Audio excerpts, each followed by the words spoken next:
Bom, então dentro desse processo a gente pode apresentar alguns níveis de mediunidade. Então, a mediunidade é orgânica, todos nós somos médiums, cada um em um nível, né? E aí a gente pode classificar esses níveis em 3 níveis, que eu chamo de NEM. Ai, NEM, sabe? Algo assim. Médium natural, médium empata e médium de manifestação. Esses são os 3 níveis mediúnicos. E o que acontece? Todo mundo acha que se não for médium de manifestação, não é médium. Eu vou explicar o que é esses 3 tipos de mediunidade para você entender o que eu estou falando, tá?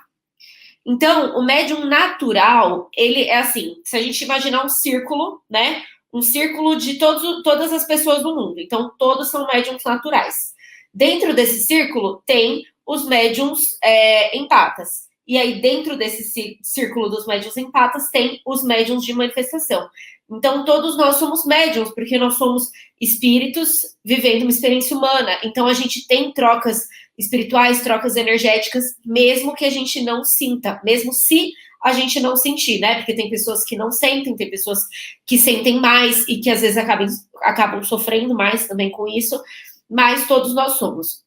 E o médium natural, ele sofre todas essas influências energéticas, mas normalmente ele não percebe. Ele não vai conseguir enxergar que isso está acontecendo na vida dele. O que é prejudicial também, porque se você não tem noção do que está acontecendo ao seu redor, você fica muito mais vulnerável, né? Normalmente ele acha que não é médium, né? E muitas vezes nem procura entender muito sobre o assunto.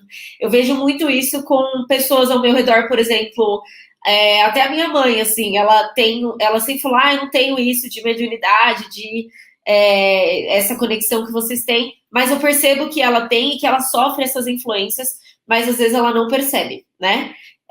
E isso não, como eu falei, isso não quer dizer que você não sofra as interferências no dia a dia. E é importante você se dedicar ao desenvolvimento para usar tudo isso ao seu favor.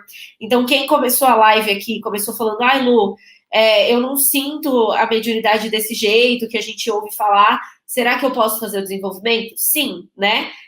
O desenvolvimento nem sempre vai fazer o médium manifestar alguma coisa, né? Então, você é um médium natural, nunca sentiu nada, não tem a mediunidade de esponja, nada disso, e aí você começa a desenvolver e vai começar a ver espírito. Não, não é isso.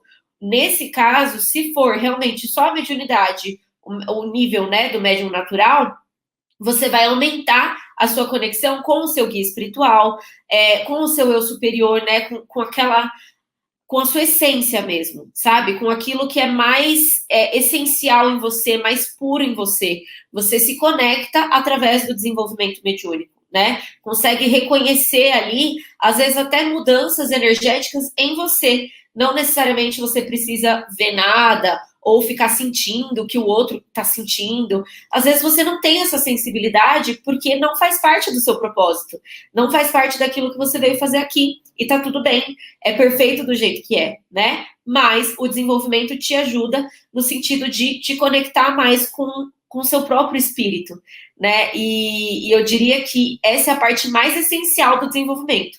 A parte de manifestação é um plus, é algo a mais se for necessário para essa pessoa. Mas se conectar com a sua essência é o que justamente vai fazer você conseguir fazer aquilo que eu falei, né? Trazer as informações do espiritual, aquilo que o seu espírito realmente quer manifestar aqui no mundo, e que muitas vezes a gente se perde, né, nessa realidade de essa matrix que a gente vive, né, essa ilusão que a gente vive do que tem que ser assim, eu vou trabalhar com isso só para ter dinheiro, né, eu vou continuar um casamento falido só por causa da aparência, eu vou fazer isso porque me mandaram, não, né, você começa a trazer as informações do seu espírito, né, putz, eu sempre quis, sei lá, morar na Índia e sei lá, e ter um relacionamento X, ou trabalhar com artesanato, eu sempre quis trabalhar com internet, né? Isso vem do seu espírito, vem da sua essência, é aquilo que você sente no fundo da sua alma, mas a falta de desenvolvimento, essa falta, né, de conexão faz com que você não consiga materializar isso na sua vida. E eu falo que muitos médiums naturais que não são desenvolvidos, que estão em desequilíbrio, muitas vezes eles até têm a parte material, eles conseguem, eles têm dinheiro, têm uma vida ok, né, uma qualidade de vida ok, mas sentem uma falta de algo, um vazio existencial, sabe? Porque falta trazer essa conexão espiritual mesmo, do espírito dele, se manifestar realmente no que ele quer nessa vida. Então, normalmente, esse é um sintoma comum do médium natural, né? Quando está em desequilíbrio. Deixa eu ver o que vocês estão falando aqui.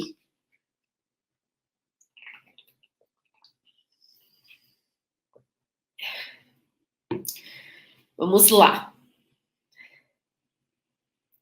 Depois, no final do aulão, eu vou responder as dúvidas, tá? Provavelmente vão surgir, porque o teste, né, como é um teste, às vezes vai surgir dúvidas. Bom, o segundo nível mediúnico é o médium empata, né? É o E do nosso nome.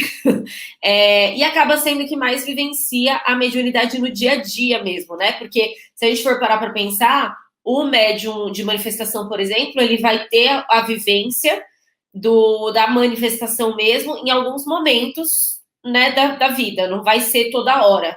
Já o médium empata, ele vai vivenciar, normalmente ele vivencia em todos os lugares que ele vai, né? Todas as interações que ele tem, ele vivencia essa mediunidade, ele sofre, né, as consequências de um não desenvolvimento, de uma mediunidade não equilibrada, né?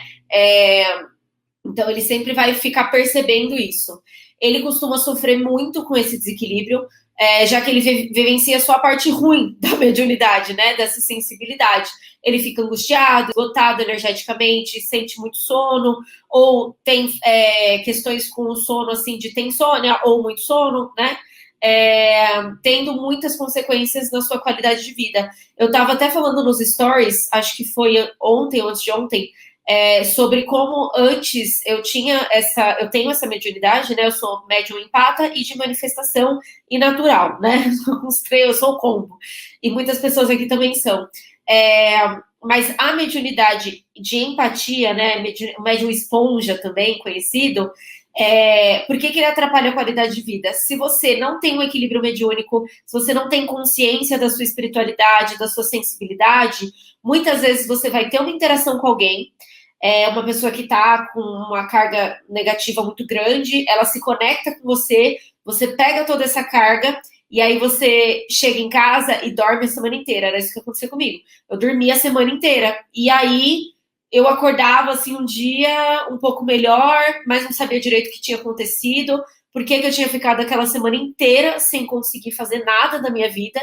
E aí, conforme eu fui desenvolvendo, eu fui percebendo que essas interações me faziam sentir dessa forma. E aí, ter essa consciência começou a me fazer levantar muito mais cedo, muito mais rápido. Então, quando o negócio é punk mesmo, quando conecta, eu baixo a vibração, a pessoa vem, eu troco, né, energia com ela, eu posso até baquear, posso até dar aquele sono, eu querer ficar quieta. Mas assim, rapidinho eu já saio. E às vezes no mesmo dia ou no dia seguinte eu me ligo do que aconteceu, eu falo, não, peraí, vamos voltar para o nosso eixo, né? Porque às vezes a gente se entrega, né? É mais difícil quando a gente está com a vibração mais baixa da gente reconhecer realmente que algo está acontecendo. Então, atrapalhava muito minha qualidade de vida, carreira, eu não conseguia trabalhar, não conseguia fazer minhas coisas, então era bem ruim mesmo, mesmo, mesmo. E os médiums empata sofrem bastante com isso. E nesse caso, no caso do médium empata, o desenvolvimento vai auxiliar ele a usar essa percepção de forma inteligente, de forma útil, sem sofrimento e com consciência. É isso que eu falei. É você poder usar esse tipo de sensibilidade para, por exemplo, perceber. Isso aconteceu comigo também. Você perceber que uma pessoa não é muito legal, e aí você pode se afastar. Eu uso isso muito, gente, vocês têm noção. Até esses dias, sei lá, esse mês, eu fui para um lugar que tinha uma pessoa lá, que todo mundo gosta, todo mundo fala que é uma pessoa super legal, e aí eu comecei a conversar com ela, a minha anteninha interior já percebeu na hora que tinha coisa ali. Eu não gostei, não me senti bem, e aí, naturalmente, eu não precisei falar para ninguém, eu me afastei. Eu parei de conversar com aquela pessoa, assim, não que eu deixei a pessoa falando sozinha, não isso, mas assim, não dei muita brecha, não dei muita oportunidade para estar ao lado dessa pessoa, porque eu vi que tinha alguma coisa estranha ali. E ali, um mês depois, a gente descobriu que essa pessoa não era muito legal. Realmente, né? Então, a minha anteninha interior me fez falar, opa, aqui tem perigo, não sei porquê, não preciso racionalizar, mas tem alguma coisa, então eu vou me afastar. Esses dias também, tem uns 2, 3 dias também, eu tava num lugar e aí chegou uma pessoa que eu também senti essa energia muito pesada. Na hora eu já me liguei, já saí de perto, fui para outro lugar, para sair mesmo do campo de visão dessa pessoa e fiquei lá de boa. E aí a gente percebeu realmente, veio. A gente teve algumas formas de perceber que realmente não estava com uma energia muito boa, né? Direcionada para mim e para outras pessoas ali daquele ambiente. Então, isso faz com que você tenha uma percepção muito maior. E o contrário também é real, né? De você perceber, nossa, que energia boa dessa pessoa, vou ficar perto, é uma pessoa que eu quero para minha vida, né? Inclusive a Pri, que mora em Floripa, é esse tipo de pessoa na minha vida. Quando eu chego perto dela, eu sinto uma energia tão boa, tão boa, tão boa, que fica ressoando em mim, assim, por dias, por semanas. Eu até falei isso pra ela. Inclusive, fui lá pra Floripa e vi ela também, que ela mora lá.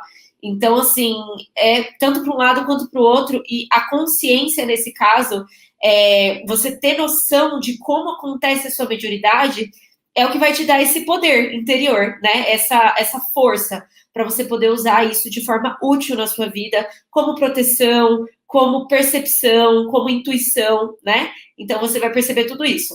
E aí, o médium empata, ele é também um médium natural, tá? Então, dentro da categoria do empata, ele também é um médium natural. E o médium de manifestação é o nível mais famoso, né? O médium de manifestação, inclusive, teve uma pessoa nos stories hoje por DM que mandou para mim falando que não sei o que é médium de manifestação, o que é isso?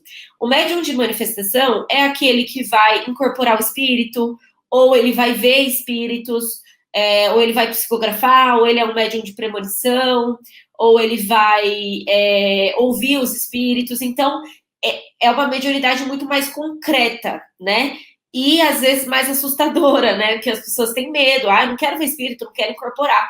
Então, é um tipo de mediunidade mais, assim, mais fácil de ser percebida. E aí, por isso que as pessoas confundem, falam, eu não sou médium, eu não vejo espírito, eu não incorporo, mas e o médium empata? E o médium natural, né? Por isso que eu sentia essa necessidade de categorizar, né, a categoria NEM, né, do natural, empata e manifestação, porque existem níveis, né, de percepção e todos esses níveis são afetados de alguma forma, né? Então, isso acaba confundindo muitas pessoas, né? Achando que só tem um nível de mediunidade. E nesse nível, de fato, acontecem essas incorporações, essas manifestações muito mais concretas da mediunidade, que é aquele médium que vai, às vezes, no centro, né? Que vai trabalhar nesses lugares, se ele quiser. Eu, por exemplo, tenho a mediunidade de manifestação, mas eu escolhi trabalhar por conta, né? Trabalhar aqui, o trabalho que eu faço aqui, eu trago isso na minha vida, no trabalho que eu faço no meu dia a dia, muitas vezes eu tenho essas interações e consigo me auxiliar ou auxiliar alguém, então eu preferi trabalhar dessa forma. Mas esse médium de manifestação, ele pode trabalhar numa religião, pode ser um terapeuta holístico, se ele quiser, pode trazer todas essas informações na profissão dele, ou dentro da casa dele, com a família dele, né? Não necessariamente ele precisa se fechar num quadradinho, né? E necessariamente o médium de manifestação é também empata e é também um médium natural, tá? Então, como eu falei, tem o médium natural, que pode ser só natural, o médium empata, que é o médium empata e natural, e o médium de manifestação, que é manifestação, empata e natural, tá bom? E o desenvolvimento, nesse caso, desse médium, né, auxilia ele a ter manifestações mais úteis, mais agradáveis, principalmente com o guia espiritual dele, né, porque quando a gente começa o nosso desenvolvimento, a gente vai elevando a nossa vibração, e ao elevar a nossa vibração, a gente começa a ter acesso a seres de vibrações mais elevadas, né, então o nosso guia, os mestres ascensos, os seres de luz, né, que estão aqui para ajudar a gente. Então, por isso que a mediunidade começa a ser vivenciada de uma forma muito mais agradável e muito mais útil, conforme a gente vai desenvolvendo. Evitando ter as manifestações dos espíritos ignorantes. Por quê? Um médium não desenvolvido, provavelmente ele vai estar vibrando, né? Vai ter momentos em que ele vai vibrar numa vibração mais baixa, e vai ficar lá por tempo suficiente, né, para atrair os amiguinhos, a plateia, né, que eu falo. E aí, esses amiguinhos, quem são? Né? São os espíritos obsessores, zombeteiros, ignorantes, esses espíritos de porco que a gente conhece, né? Então, ele acaba vivenciando uma mediunidade muito desagradável. E eu gosto de falar, assim, que a mediunidade aflorada, ela não é o problema. O problema não é você ter uma mediunidade ostensiva. O problema é você ter uma mediunidade ostensiva e não desenvolvida. Porque aí você vai vivenciar coisas ruins mesmo. Você vai ter vivências que não são agradáveis, não são coisas que... são vivências que dá vontade de você chegar lá e bloquear, né? Porque você fala, eu não quero viver isso, não quero ficar vendo coisa ruim, ouvindo coisa ruim, ou incorporando em qualquer lugar, igual aconteceu comigo, ou até mesmo, não quero ficar puxando a energia dos outros, absorvendo a energia ruim dos outros o tempo todo, né? Então, quando a gente não tem esse desenvolvimento, a gente está aberto a muitas coisas, né? Por isso que é importante a gente aprender a controlar essa mediunidade, porque a gente toma o controle da nossa vida mesmo, né? E o controle da nossa sensibilidade. Por isso que é tão importante. Sérgio, Luísa, como saber qual é o meu guia, mentor, etc. É um passo depois. Depois do desenvolvimento, aí vocês vão construindo uma relação, as coisas vão acontecer, eles vão entrando em contato com mais frequência. Eu estava até explicando para uma aluna, né, como que acontece. Normalmente é gradual. Tem pessoas que é na hora, assim, começou o desenvolvimento, já começa a ter contato com o guia, e tem gente que é gradual. No meu caso foi gradual também. Eu comecei com sensações, eu sentia bem do nada, me sentia uma coisa boa, aí de repente eu comecei a ouvir uma palavra ou outra jogada assim, depois eu comecei a ouvir mais palavras, depois comecei a formar frases, né, isso tudo mental, né, canalizações. Inclusive no vídeo de segunda-feira foi uma aula também, que a gente teve, depois entra lá, que eu falo sobre as telepatias, né, que você pode estar tendo telepatia sem saber. Então, quando eu terminar essa live, assiste lá e eu explico melhor sobre esse processo, tá?